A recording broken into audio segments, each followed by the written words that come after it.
Welcome to Happy Crappy Paints Gloomhaven, Part 6, the Cragheart. This is Cragheart when we're done. I decided to paint the Cragheart pretty simple, so these are the paints. Fewer paints than for the other ones in Gloomhaven. So pause the video here, get the paints ready, and come back. As usual, I prime my minis in white. Cragheart has a lot of really nice details. So the base paint we're going to use is Ushabti Bone, and then a shade on top of that. And that's going to bring out a lot of the details in his rocky type skin.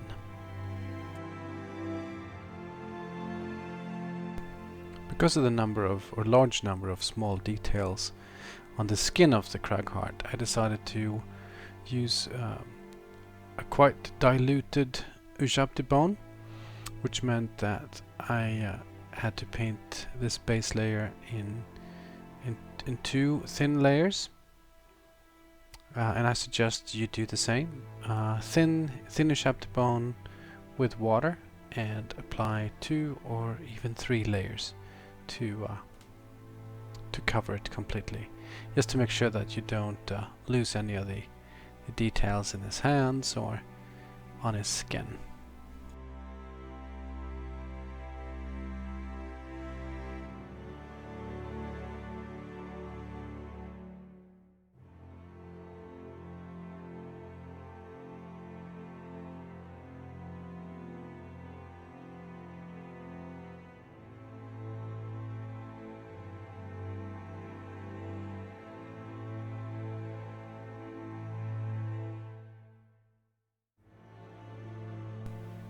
Here I am applying my second layer of Ushabti Bone. Make sure that you let the mini dry completely between the layers. When you're using watered paints or very watered paints, it takes a little while for the paints to dry. I think I waited 20 minutes before I applied the second layer.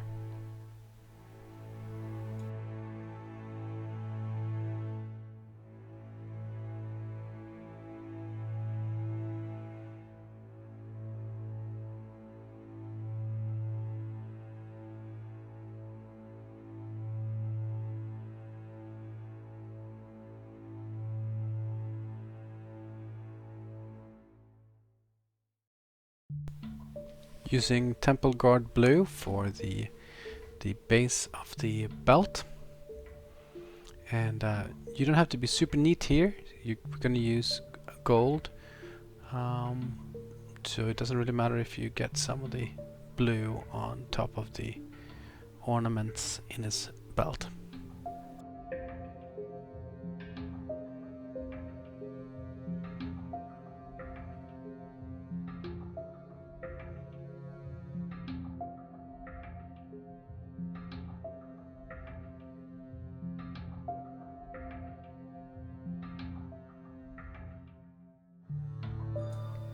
We're using Stormvermin Fur for the loincloth.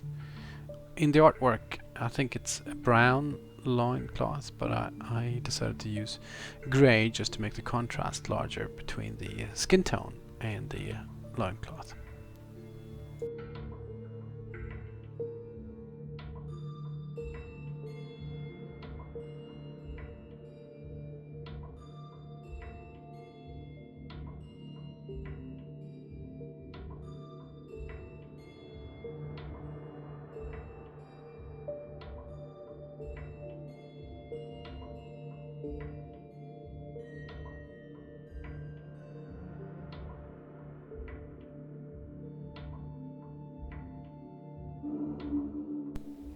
Using Eshin Grey for the inside of the chest cavity of the Cragheart, and also the inside of the mouth.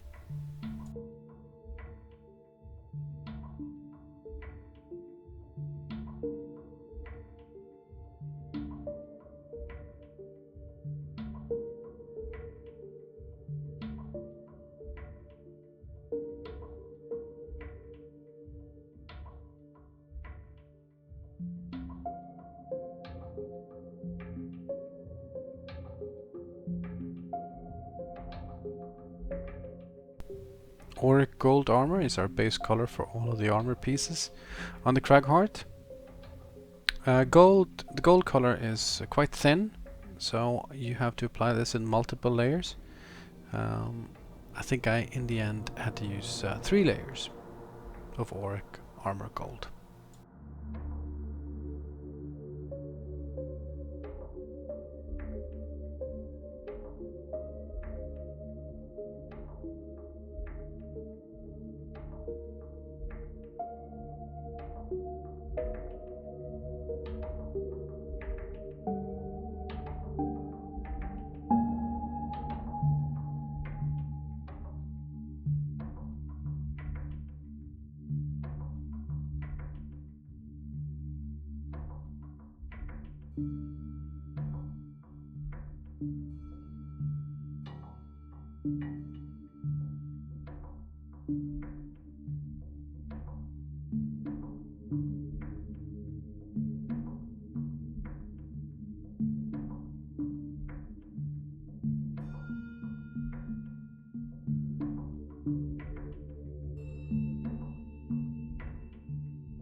Our first wash is Seraphim Sephia. Gonna use that on the skin tone. If you want Cragheart to be more dirty or brown rather than yellowish, you can use Auric's Earth Shade here instead.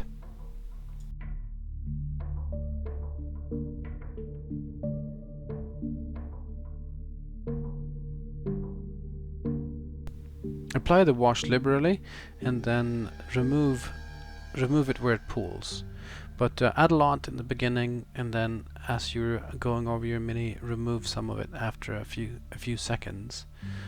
So you let some of it dry in the places where it pools, and then pick out the excess.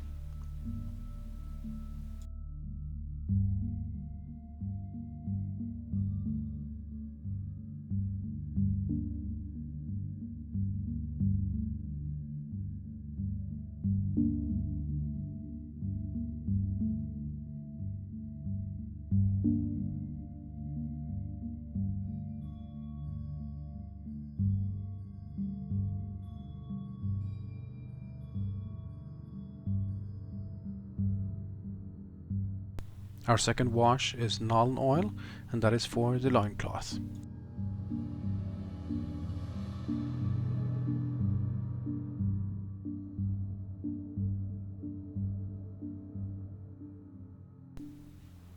Also use Nuln Oil for the inside of the chest cavity and the mouth. Now is also when I went back and added a second layer of the gold paint.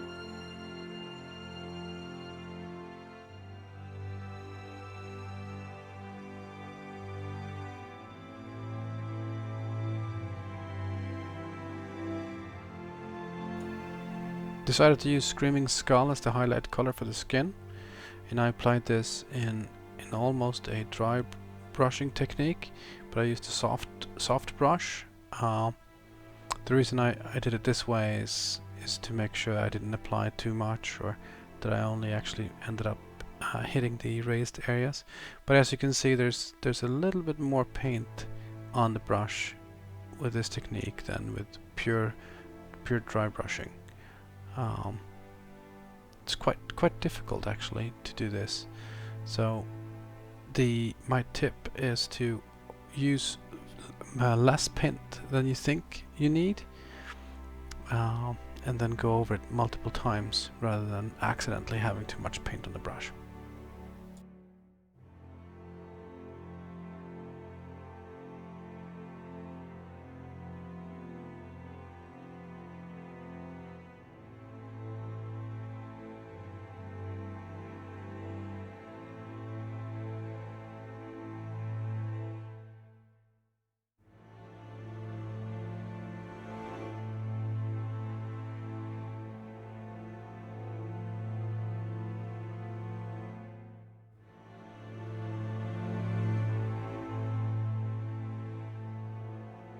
Once the gold has dried completely, we're going to use Reikland Fleshshade as the wash to make the gold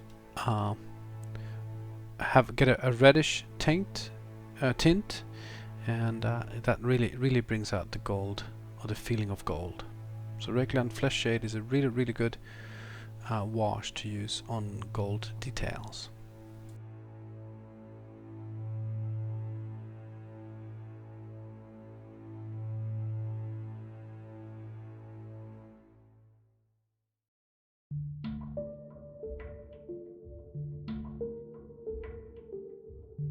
Be careful when you add the wash on the belt. If you get any of the wash on the blue pieces, pick it up immediately with the tip of your brush. So dry out your brush and pick it up immediately, like I do here. Otherwise, the blue is gonna be red instead.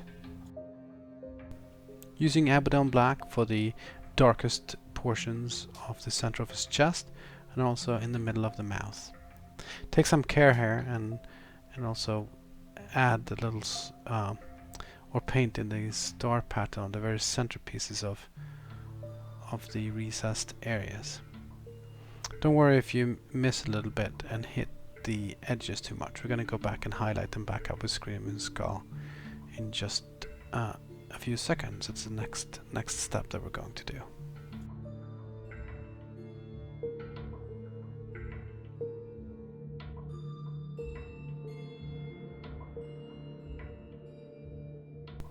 Screaming Skull for the highlights.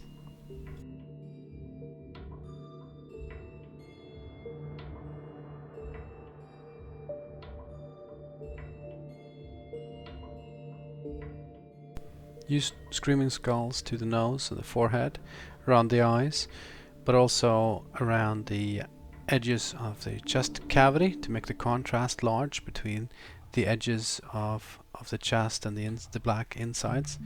And then use Screaming Skull. The light hits first, if you imagine a light from above.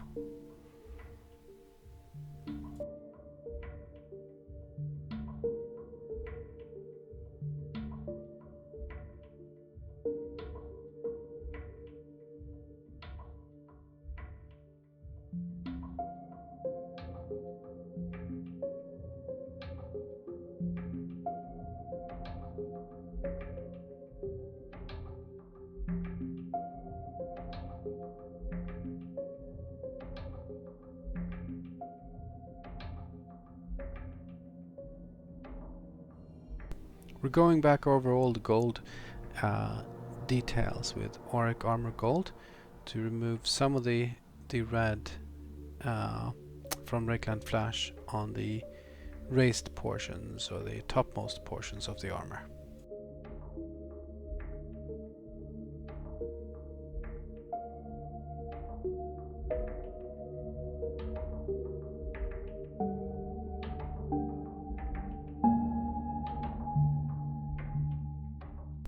We're going to mix an edge highlight with Runefang Steel and Auric Armour Gold.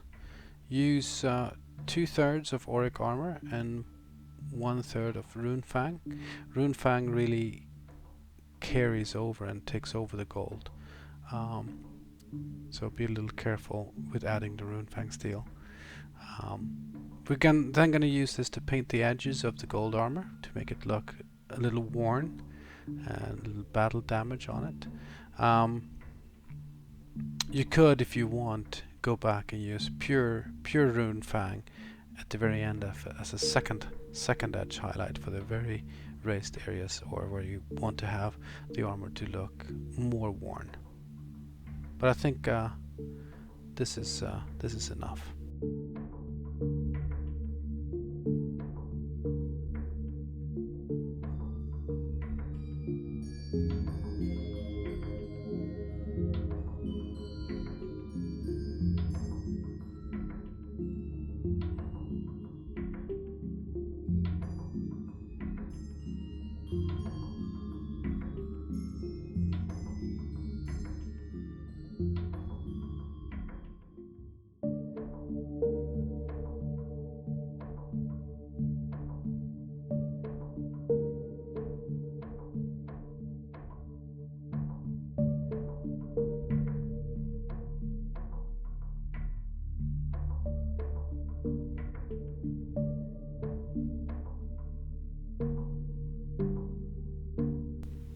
Using white scar for the eyes, and I did lose this footage again. It was not good enough.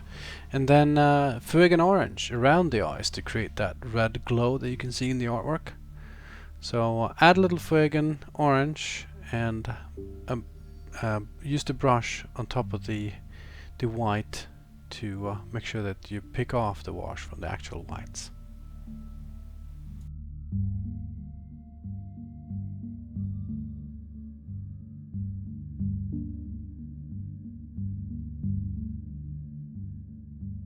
Now it's just the base left with Abaddon Black.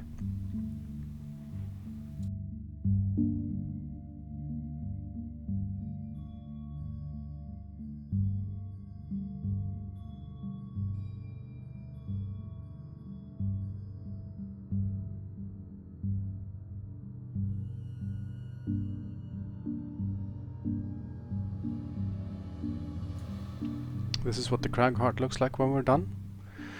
This is the last episode of the Gloomhaven series. I will make other episodes as I'm opening up the locked boxes, but this is the last of the normal episodes. Thanks for watching.